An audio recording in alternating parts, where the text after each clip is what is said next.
It's my pleasure today, as one of our sessions in the Alberta Literacy Institute 2024, to engage in a pre-recorded session with author David Robertson.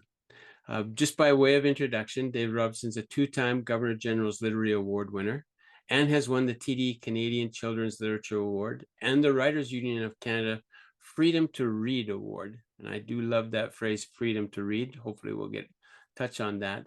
In visiting with David, we're going to take a little bit of not an interview per se, but a prompted conversation.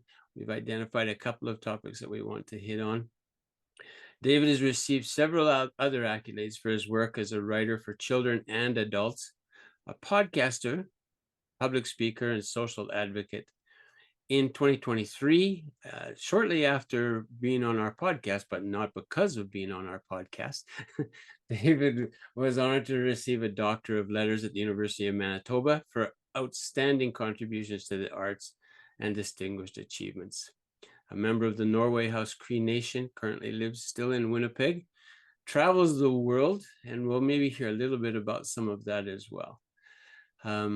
David, thank you for taking this time to be with us today. What's new for you in the writing world? Oh, that's a loaded question. I could break down some of it. It's nice now that I can, because it's the summer, I can kind of step back and look at everything a little more objectively because I'm actually at home. But yeah, there's a lot of stuff happening. I mean, there always usually is. It was a really busy year. Just in terms of traveling, there was a month or two that I was away. I think probably 3 weeks out of the month, maybe more. And that's part of the grind of being a writer is being on the road. It's one of the ways that you share your work and get into schools, get into conferences, and so that's a big part of it. I have a lot of books that I'm juggling, a lot of projects on the go, and they're varied in genre and form, and in theme. So I'm always working on, it seems like, the Mississauga series, which is a middle grade fantasy series I've been working on for the last 5 years or 6 years. Book 5 just came out, The Sleeping Giant, which I really love that book. I think every book in that series has a certain vibe to it and an inspiration, and this one has a very cool kind of inspiration to it, and a lot of different focuses on it as well that shed light on, I think at least, the history of Canada and where we're at today in Canada. And I think it has a lot of good political commentary, and that's the focus of most of my work. I'm working on a mental health memoir, and that's coming out in January, called All the Little Monsters. And I've graphic novels, picture books. There's a bunch of stuff on the go. What I'm most proud of, though, is that I'm running this imprint with Penguin Random House Canada. It's the first Indigenous run imprint for a major publishing house in Canada. And so it's a big deal. And it's an important initiative that Penguin, really, I think, to their credit, saw the value in it, and brought me on board after speaking with it for about it to them for a long time. And so now we've signed on, I think, 7 or 8 authors. I can't say who they are, but they'll be coming out with books over the next, from 2026 to 2028 or 9 right now. And so we're getting prepped on announcing the name and the logo and the lineup and all that. And so that's been a big job. I've been doing that for the last year and a half. And it's been a lot of fun. Yeah, then it's just trying to juggle all that with my home stuff, being a dad and just being a regular guy. So but yeah, there's a lot on the go, a lot in the world of books, a lot in the world of in publishing, and advocacy. I think that's part of, I think it's a big part of what I do too, is, I've been lucky enough to be able to have a bit of a platform. And I think when you do, you have to do good things with it. So I've been trying to use it for good things as well. So that's the kind of the broad look at what's up with me.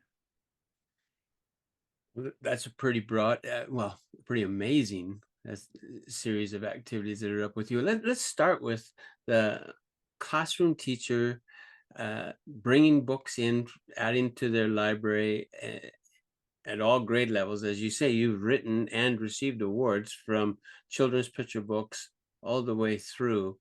Why do you feel it's important that we have as diverse as possible collection in our classrooms?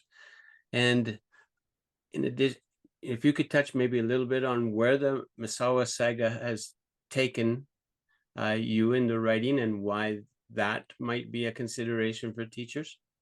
And then let's take a look at a couple of the other series. And at the younger level, the picture books and maybe others beyond yours that you think, hey, consider these and here's why. Yeah, absolutely. To your first point, I focused mostly on children's literature. That's always been the main point of focus for me in my career. I get asked a lot why, and my very simple answer is that children deserve to have really good books that have diverse representation. The simple answer to your question is really that like we live in this diverse community. Wherever you are, you live in a diverse place. We have communities that are full of this beautiful tapestry of culture and gender, and it makes us stronger as a community. It weakens us when we don't understand each other. So what are some ways that we can understand each other better? What are some avenues that will help us to understand each other better? I've always felt that story is one of the best ways that we can learn about each other.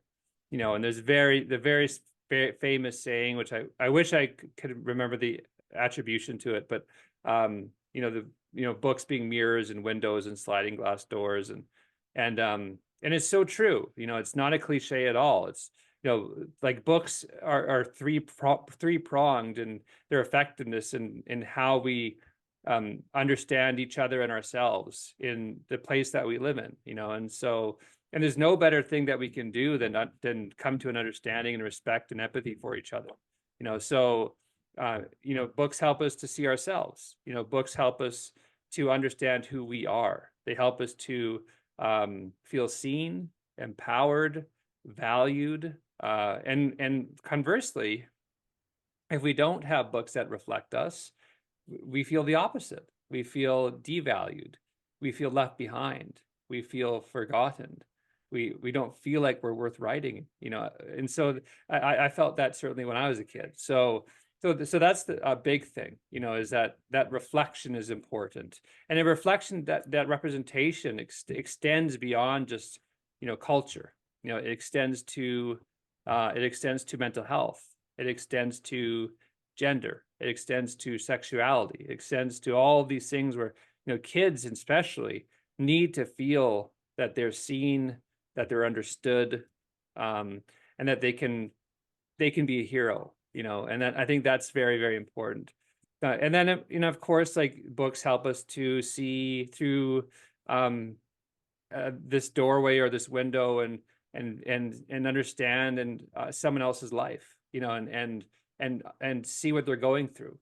And in seeing it in this very visceral way, which literature affords us that ability to experience and see the lives of other people, it helps us to generate not only an understanding of who somebody else is, what they may have been going through, what they may have gone through, what they might be going through, but to develop empathy, a genuine empathy and kindness and love for other people in our community, and then the other part of that is,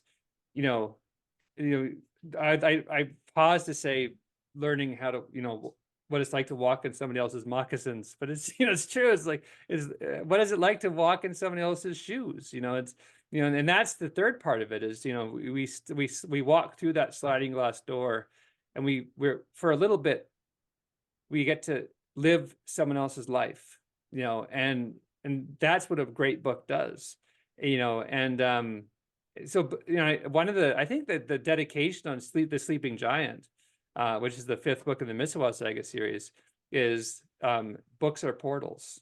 Mm. So it's a portal series, but the books themselves are portals.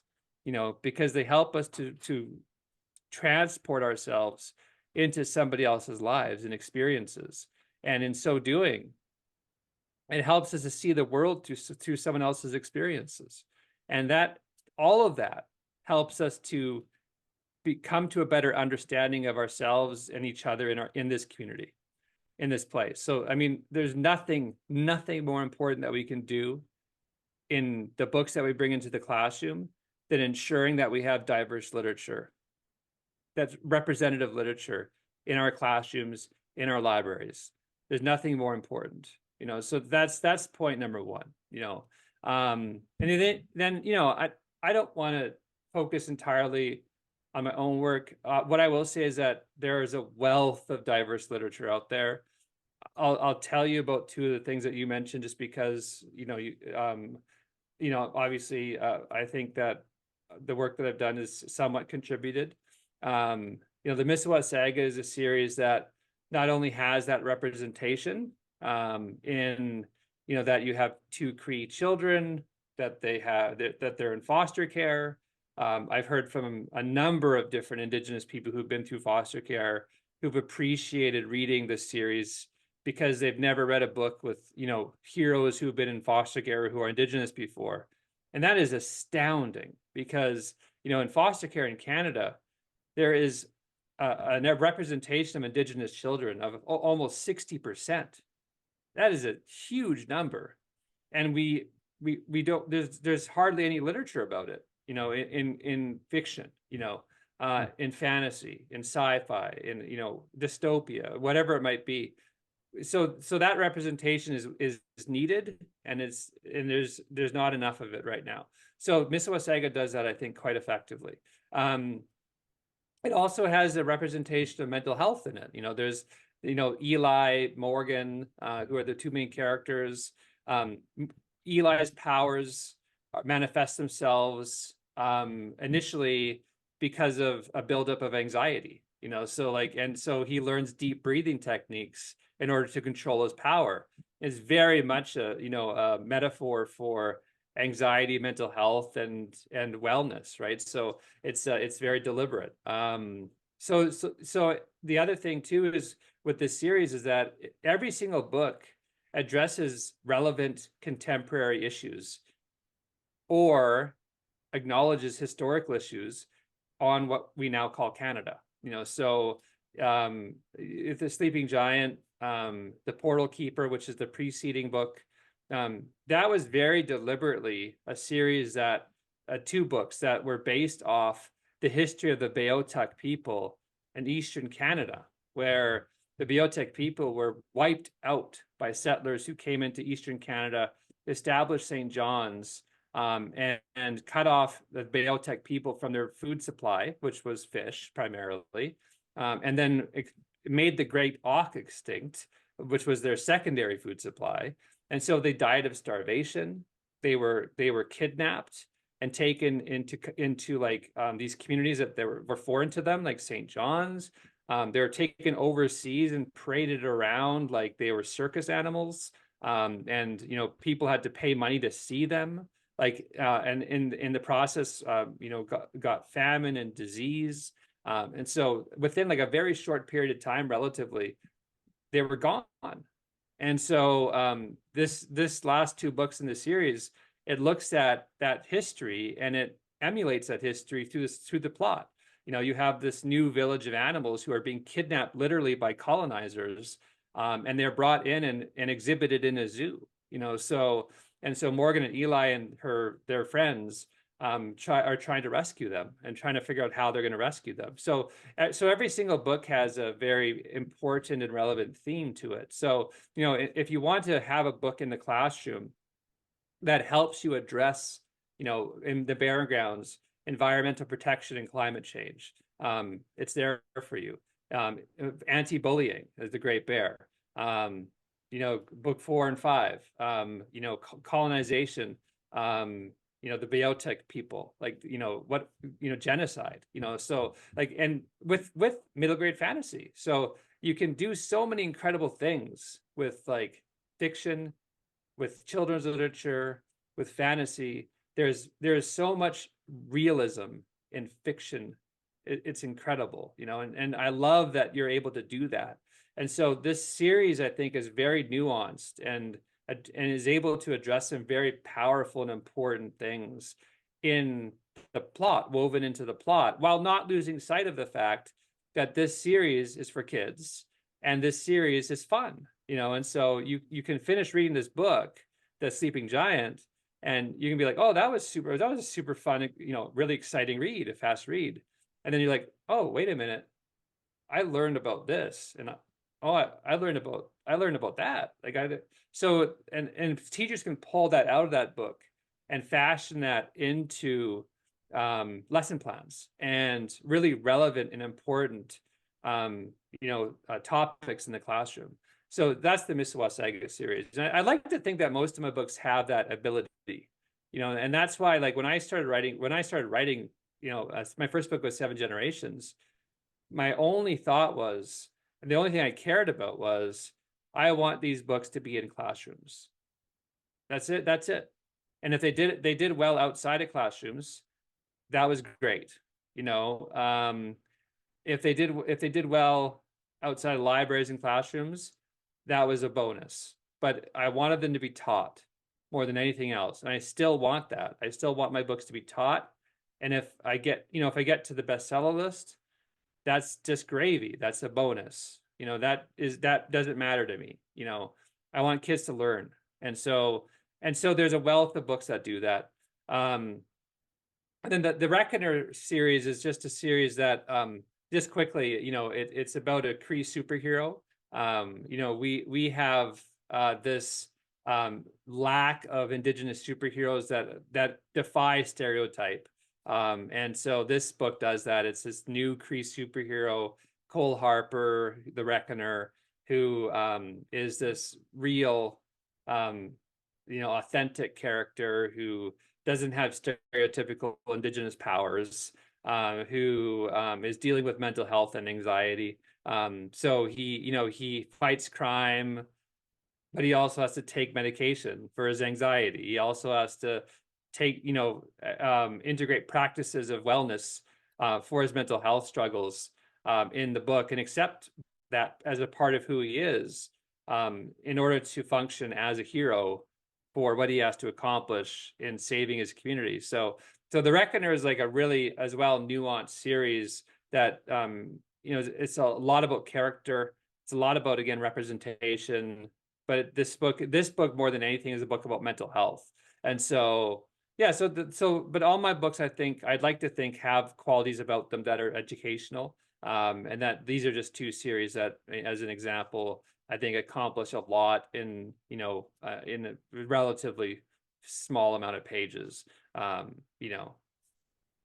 would you put the Reckoner age bracket wise? I know that I first introduced the book 1 of the Mawasa series to my granddaughters when they were in grade 4 or 5, and that it was maybe reaching a little. One's just a voracious reader, so she really got into it. But the Reckoner, is that a little bit older, do you think? Or yeah, definitely. Yeah, I think it's a little. So the Mistwalk Saga, the Barren Grounds, and the Great Bear, and Sleeping Giant, Portal Keeper, Stone Child, that's very much middle grade. So that's, that grade 4 could do it. Definitely it's for a grade like 5, 6, 7. A lot of adults read it, which is great. Yeah. The Reckoner is definitely an older read. So, like, it's, I would say, like, I I wouldn't introduce it then earlier than grade 8, you know, especially the graphic novels. The graphic novels are very mature. So it's more of a like a high school text, I think. But again, like, you know, I have great respect for the teachers. So, you know, the teacher can make a decision based on their own review, whether they feel it's okay to bring into the classroom or not, for their kids. You know, there's a lot there that is helpful in the text, but there's a lot of difficult things in there that are probably not age appropriate for, like, you know, a grade 5 kid. So you know, you make those decisions, but teachers are, you know, they're great at doing that. So you would say, from what I'm hearing there, perhaps the Reckoner series is best suited for high school, 9, 10, 11, 12. I would say so. I think it's like YA. I think I would say grade 8 to 12 would be a good age target for it. Yeah, I think it's actually listed as grade 8 and up in the on the website for my publisher. Yeah. And then if we drop down a little bit, we look to two books that I have and have read with my grandchildren. When We Were Alone and On the Trapline. Right. So yeah, I mean, When We Are Alone and On the Trap Line are two picture books, which, along with probably the Mississauga Saga series, those books I really appreciate for what they've done for me. You know, I mean, I appreciate them more for what they've done, I think, for other people. But, you know, for me in my career, they've given me an opportunity to reach more people because they've been successful, and that success allows me to do the work that I do. And so I'm forever grateful for those books. You know, When We Are Alone is really the book that really started everything for me. You know, in earnest. Like that book was a book that was needed. It's a book that, you know, there wasn't a book like it that had been published yet. It's really the first book for very young readers about residential school history. You know, because that book can be read by pre-K. You know, I read it to nursery school students. You know, and so it's a beautiful book. Partly a big part of it is because of Julie Flett, who's the illustrator. The words are pretty good, but the illustrations are incredible. And it's a book that's safe. You know, it's a safe way to learn about a difficult subject. And so When We Were Alone is a book that just addresses residential school history.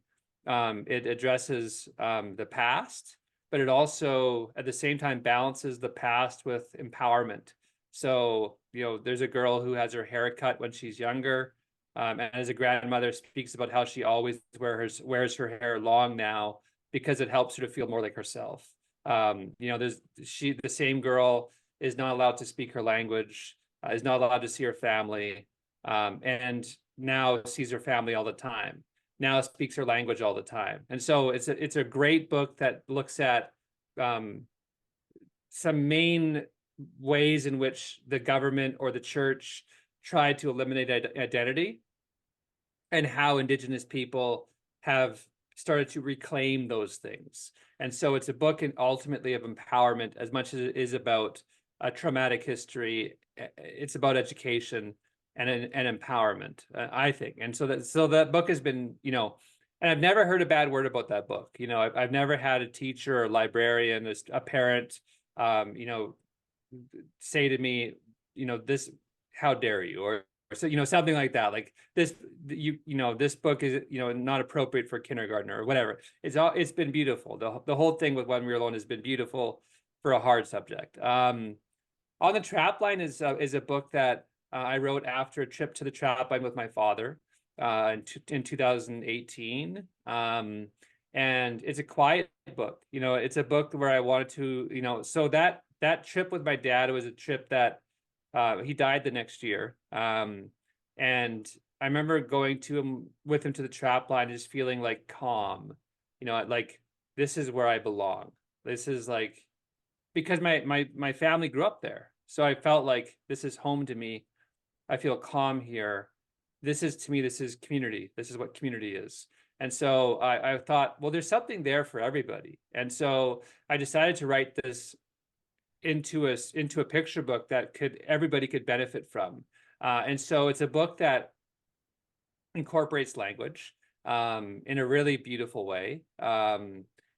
It's a book that talks about community. It's a book that talks about our connection to the land and our connection to each other. And there's not a lot of trauma there at all. It's all about the land and culture and language and the beauty of resiliency and the beauty of our connection to each other and our relationships. So it's a really beautiful, calm, serene story, and it's told at a nice, calm pace. The illustrations, I think, are the best work that Julie's ever done, Julie Flett. And it's my personal favorite book. It's the best book I think that I've ever written. I often, when I give writing workshops, I'll tell people that that's the only book that I feel I came as close as I'll ever come to perfect. That book, and so I love On the Trap Line. I for what it does, but also because to me it's a living testament of my father and our relationship together. So it ultimately became a way to honor him. And what my dad brought to the world was calm and was learning and was honesty and was community. That's what my dad brought to the world. And so I wanted to exemplify that in On the Trap Line. And that's what On the Trap Line is. That's a beautiful summary of On the Trap Line for certain. And before I jump, well, okay, we just talked about that. I feel like you've written about your father and your family and the legacy in other books that reach up into other age groups and deeper dives. Less obviously, they're not picture books. You might touch on that, but just before you jump to there's another book that focused on the residential school piece, which Sugar Falls. Where does that fall in your writing and in how was it received, and where do you see teachers being able to use portions of that as well in their instruction? Well, Sugar Falls and Seven Generations, which those are my first two books. Like Sugar Falls and Seven Generations were the first two books I ever published with the Highwater Press. And those books are still used a lot in classrooms today. They were some of the first graphic novel texts that addressed residential school history. And they did it in a way that was, again, age appropriate for the targeted audience. That was unflinching. It told the history from a place of truth, and that was important. Seven Generations, it looks at this intergenerational trauma that kind of culminates as an example of how trauma is passed down from abuse that occurred at residential schools. And Sugar Falls, after I've done Seven Generations, I thought, well, I want to write a residential school book strictly. I want to do a graphic novel just about residential schools. Seven Generations had a lot in it. That book is still, even though it's like 15 years old, it still has a ton of complexity in it. Like that's a really complex book, Seven Generations, but it works. But like it's I wanted to have a more straightforward, linear story that's focused on the one thing. So I remember going to Ottawa, and I spent a couple days in the archives in Ottawa, and I was reading like residential school documentation, correspondence between Indian agents and headmasters from schools, and I learned so much about the horrors of that history through reading these documents. One of the things that the only thing I incorporated into Sugar Falls, because it's a true story. Sugar Falls is a story about Betty Ross. The only thing I incorporated that was not directly from her story was truancy. And you know, truancy was something that I learned a lot about in my archival research in Ottawa. And I remember there was a story where there were these group of boys that were running away from the school, and they kept running away. And the letters back and forth between the Indian agent and the headmaster, like the priest in the school, was like unbelievable. You know, it was unbelievable. You know, the priest would, would say to the head Indian agent, these kids keep running away. I don't know what to do. You know, and the Indian agent would be like, well, they're savages. Like they want to be out in the wild. Like they just want to be out in the wilderness. That's why they're running away. So you just have to civilize them. Keep doing your work, and when they're civilized, some are, I guess, like ostensibly, somewhere, during the year they'd all of a sudden be civilized, and they wouldn't want to run away again, right? So the letters go back and forth all year, and the principal, the priest, is like, at the end, like you can tell in his letters, he gets more and more frustrated because he's like, I don't know what to do. Like they keep running away. Like we barred the doors shut, they found a way out. He's like, I'm lost. And so then at the end of the year, the last letter that is sent out is an explanation by the headmaster, and he says, well, essentially what he said was these boys were being sexually assaulted by a staff member, and they were just trying to run away from the staff member so they wouldn't hurt him, they wouldn't hurt the kids. And so it was like this incredibly eye-opening thing where it was like, here's the perception and here's the reality, and I've never forgot that. And so I incorporated this idea of truancy. I think her name is Flora in the book. Flora I use this example of truancy in the book, where this girl tries to run away, and I think she drowns in the story. That's other than that, it's all Betty's story. Betty Ross is this beautiful human being. She's an elder. She's one of my elders. I still talk to her. So I was thinking about, how am I going to write this story? I have all this research. How am I going to write this into a narrative? How am I going to write this into a story? And then a friend of mine introduced me to Betty, and she was doing work, I think it was with Gani Ganichik, maybe. It's an organization in downtown Winnipeg, and Betty was involved as an elder for this organization, and so she was at her day job at the time. She's retired now. Was as a cultural consultant for the Winnipeg Regional Health Authority. And so one day I went down to visit her, and she brought me, and this is one of the things that actually helped me write When We Were Alone, was she brought me into this round healing room. And it was this medicine room, this healing room.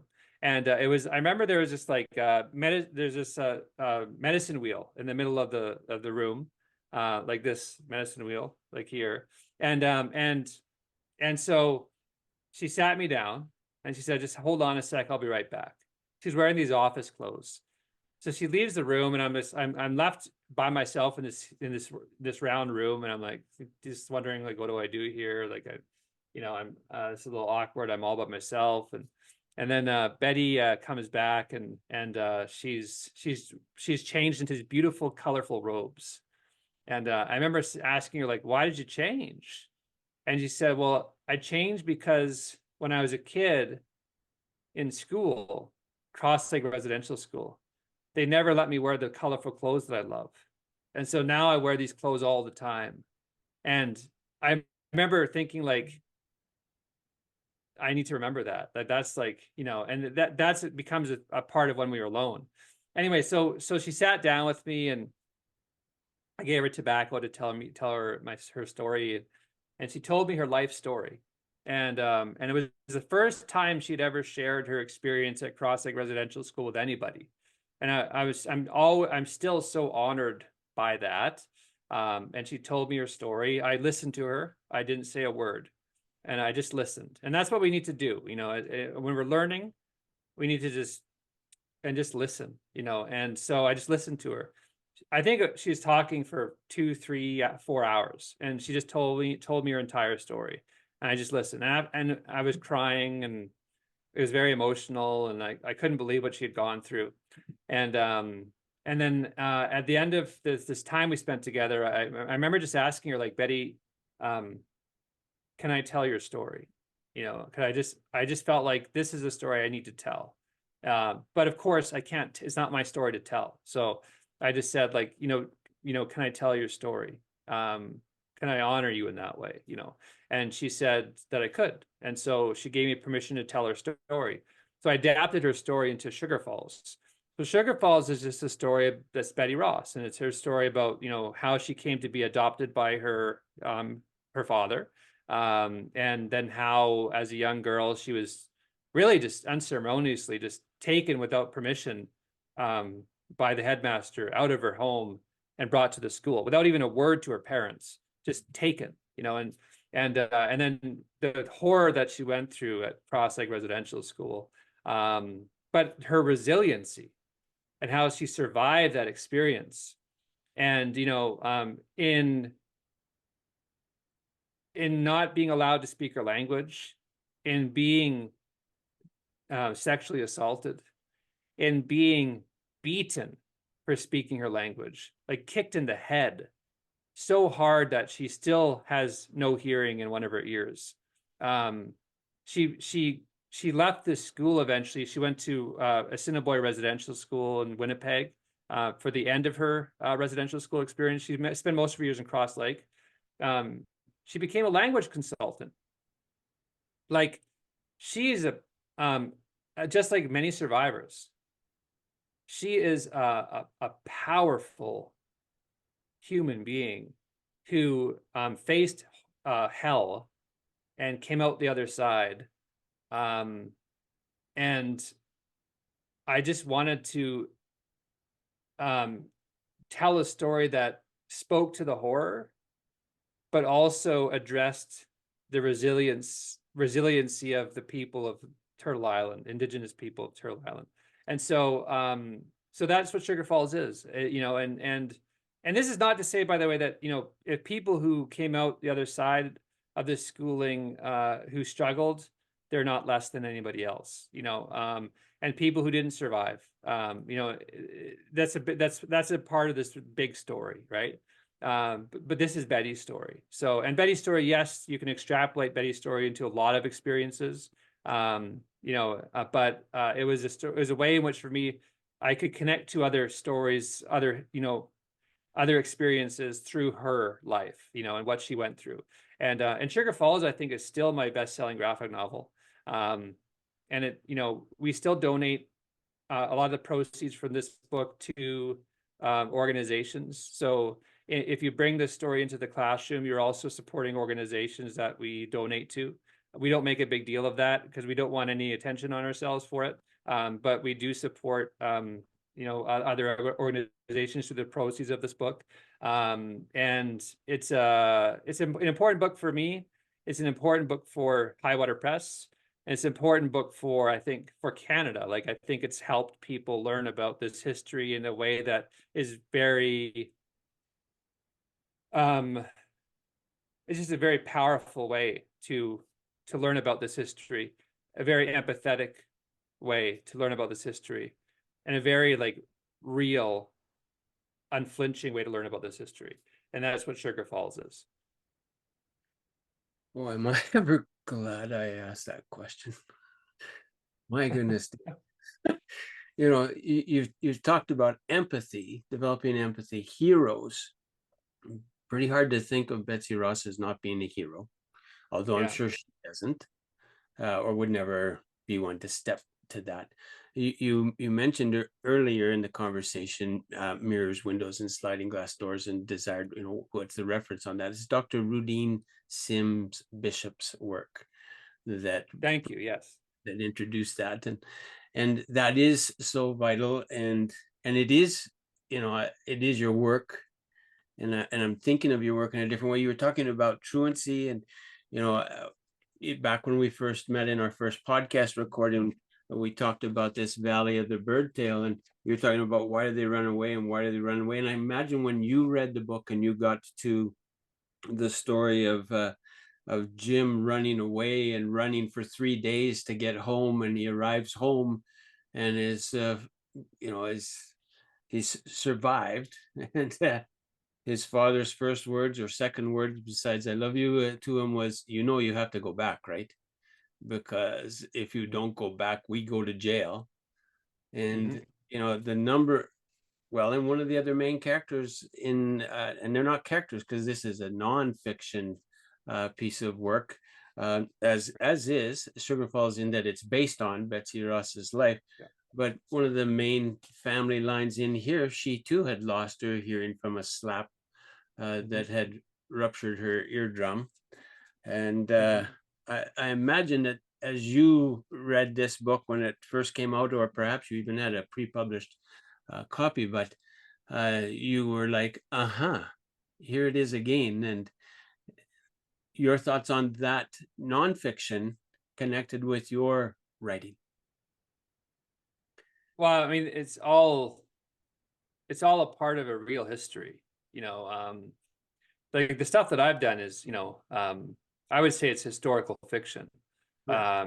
Sugar Falls is nonfiction, but you know, um, Seven Generations, When We Were Alone, it's all historical fiction. And that's just fake characters that support a real history, that articulate a real history. But what do I think about it? I mean, it's all vital. Like it's all vital work.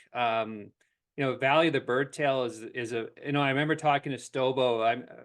Andrew likes to be called Stobo, but I'm just used to calling him Stobo. But and Doug, they wrote a book that is a very important book.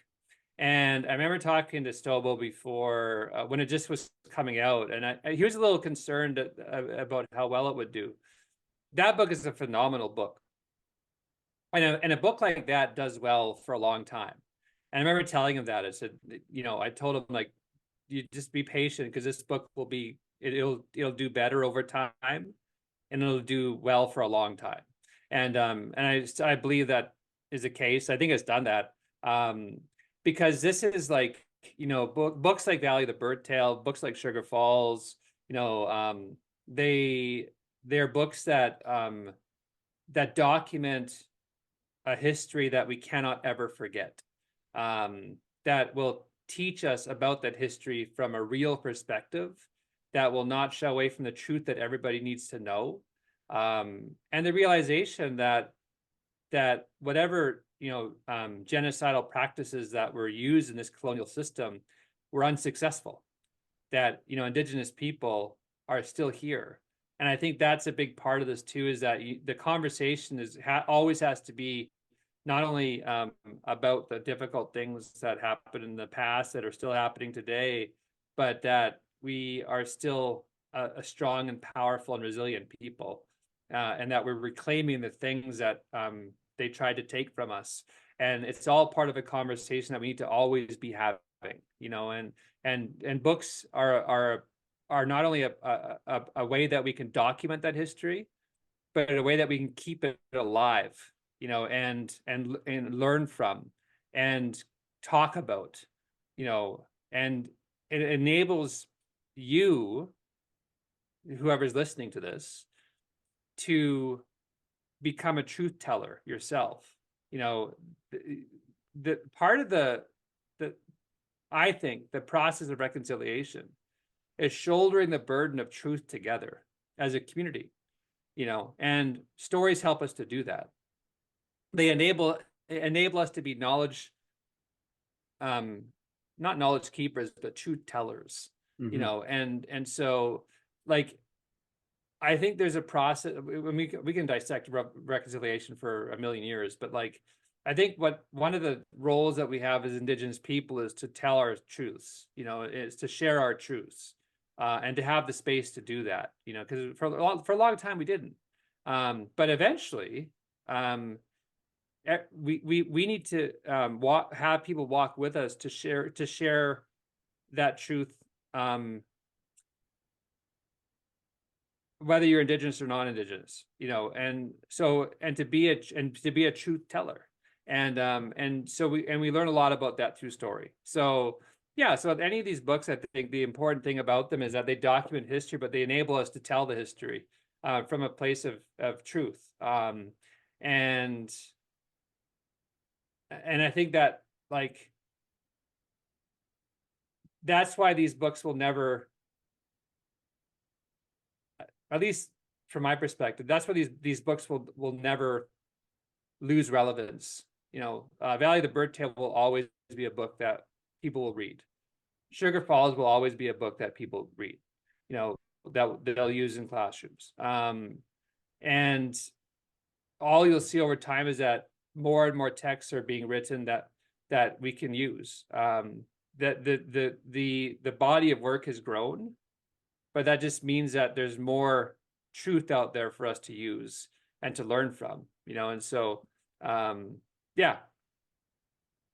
There is such a thing as absolute truth, and I know that people bristle and maybe unfortunate, right? But that's the whole part of learning to develop empathy and to invite the opportunity to understand the lived experiences of others, that in some cases you may never really have known.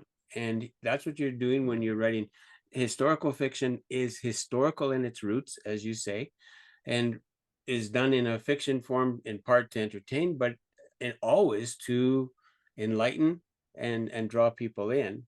And then when you fold in, like your comments about the heroes and the development of heroes, but the heroes of the Misawa series or saga, being fostered, and the notion that this significant percentage, so far disproportionate to their population in the land, being foster children, and that here you see and learn and understand and develop empathy that allows you to support. You talk about truth tellers. I like the phrase stone catchers. It comes from a book called Just Mercy, and it's the true life story of a lawyer who goes and defends those who have been inaccurately, incorrectly found guilty and sentenced to death in the justice system of the United States. But he invites people to be stone catchers, which I've extended to be the difference between I'm not racist and anti-racist. And it goes off of the parable from the Bible that he who was without sin cast the first stone. You know that teaching, or know of that teaching. It's not good enough for us to not throw stones. It's important to be stone catchers. That, there were people who dropped the stone that was in their hand and didn't stone the lady in that instance. And then there's people who are like, no, when you say that about X, Y, Z, residential schools or whatever, and you're saying something that's wrong, be a stone catcher and actually catch the stone and say, wait, that's not so. How do you know that's not so? Why don't you read Sugar Falls? Or why don't you read Valley of the Bird Tail? Or why don't you read just this portion of, and let's have a conversation. Just read this page. The whole concept of mentor text, that's very popular now. It's like, read this, think about this, and have a conversation. Any thoughts you have about that? No, I think you're absolutely right, and there's a lot there to unpack. I mean, first of all, when I've given a talk more and more about what reconciliation really is, and I think that one of the things, I mean, this is a whole talk I give, but I'll try to break it down very quickly for you. But like, one of the things I think that these stories help us to do is expand our idea of and realization of what reconciliation is. Reconciliation is, as much as residential school history will always be the central part of reconciliation, it'll always be the heart of what we're trying to do here. What stories, I think, open our eyes to is the fact that there's so much more to what's happening here and what has happened here. There is like, there's the Indian Act, there's the gradual, there's the Enfranchisement Act, the Gradual Civilization Act. Like, This history is long, and it's all an example of colonial history. Like, this is the colonial, Canada is a colonial country, and we have a colonial history, and we still are a colonial country, right? So we have to learn about residential schools. We have to learn about, the pass system. We have to learn about, the potluck, the potluck ceremony being banned. We have to learn about, all of these aspects of history, the Indian Act. We have to learn about the justice system. We have to learn about the healthcare system. We have to learn about the foster care system. It's all a part of reconciliation. So, it's all of that history, and also realizing that what is happening today is still causing trauma. So, the foster care system, as I said before, 56 to 57% of all kids in care are Indigenous. In Canada, 6 or 7% of kids are Indigenous. So that almost is 10 times higher than the national average. That should shock people, right? The incarceration rates for Indigenous women are astronomically high. Okay. And it doesn't mean that, Indigenous people are genetically predisposed to commit crime. What it means is, like, there's a million different contributing factors. There's intergenerational trauma. There's inadequate, supports for healing and wellness. There's over policing. There is, there's problem upon problem upon problem that people fail to act on. The Aboriginal Justice Inquiry listed out like almost 100 recommendations, I think, that have yet to be acted on after the deaths of J.J. Harper and Helen Betty Osborne. So there's all these things that we need to learn about, and to recognize that the elders will say that healing takes 7 generations. That clock hasn't stopped yet, because trauma is still taking place. So that trauma is still being, not only is it still happening, but it's still being passed down. So we have a lot of work to do. The other part of it is that we have to understand also that there's more to us as Indigenous people than the victims of trauma.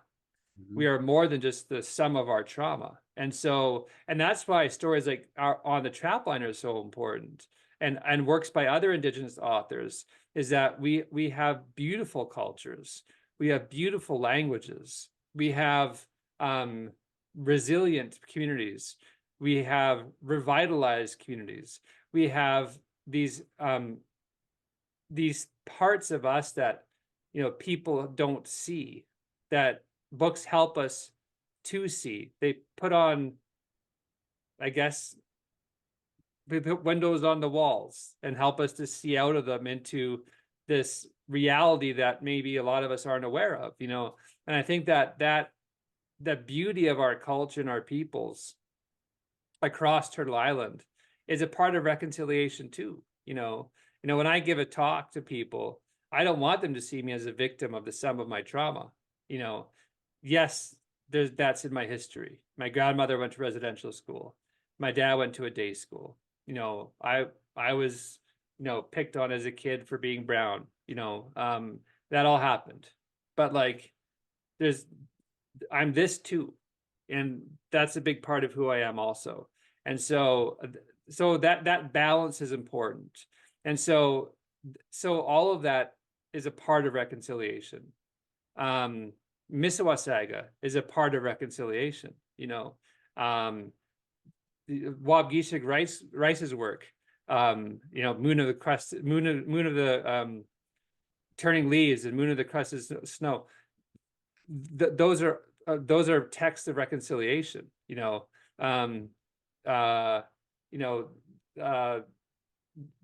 Eden Robinson's Trickster trilogy is an act of reconciliation.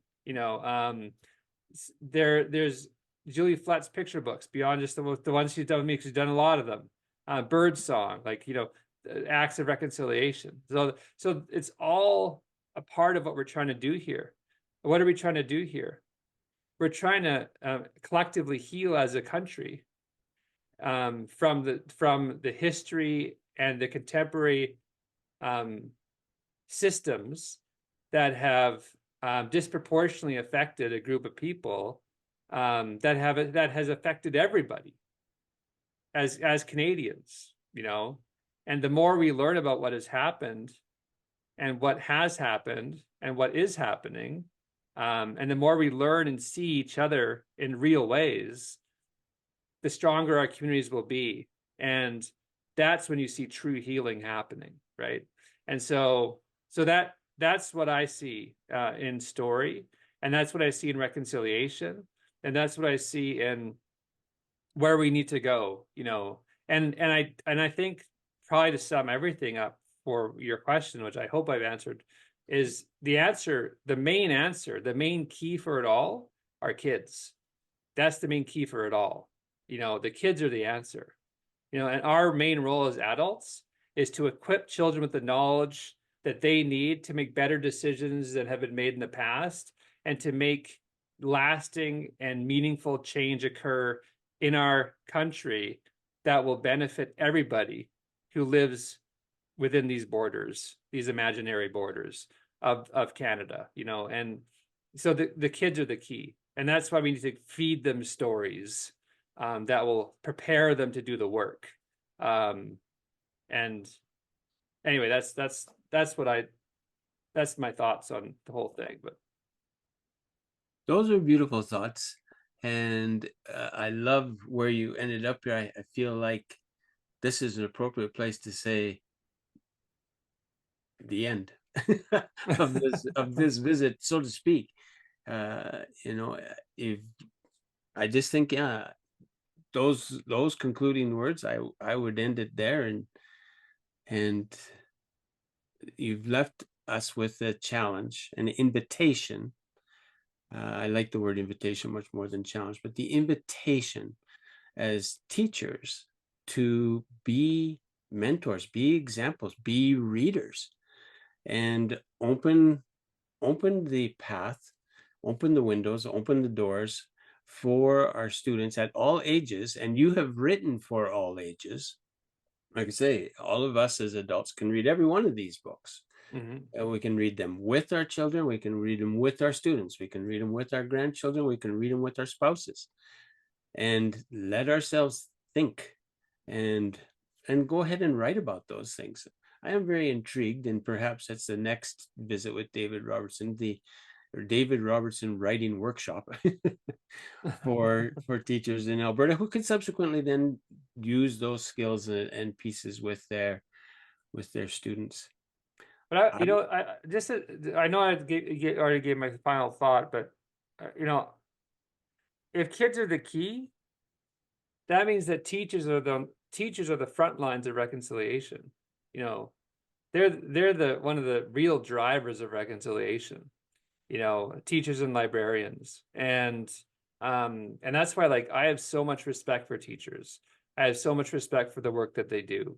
And I've always thought of myself as just someone who gives supports by writing books to make the job of the teacher, that this incredibly hard job that they have, maybe make it a little bit easier, by providing stories that they can use in doing the the very difficult work that they have to do. But teachers are like at the front lines, of this movement that we have, called, if we want to call it reconciliation, that they're the front lines of it. Thank you very much, and thanks for taking the time to be with us, and best wishes on your travels, which have necessitated us pre-recording this session today, and we'll use the audio for a podcast episode, because I believe this is very rich information that we want our listeners to ponder and reflect on as they go into a new year, and look for ways. Particularly, I would put out to our elementary teachers, as the curriculum continues to roll out, there are many places inside the English curriculum, as well as the new social studies curriculum, where David's work can serve as resource material, support material, mentor text material to foster rich conversations and greater understanding of all of the work. And thank you, David. Appreciate your time. Thank you for having me. Appreciate it.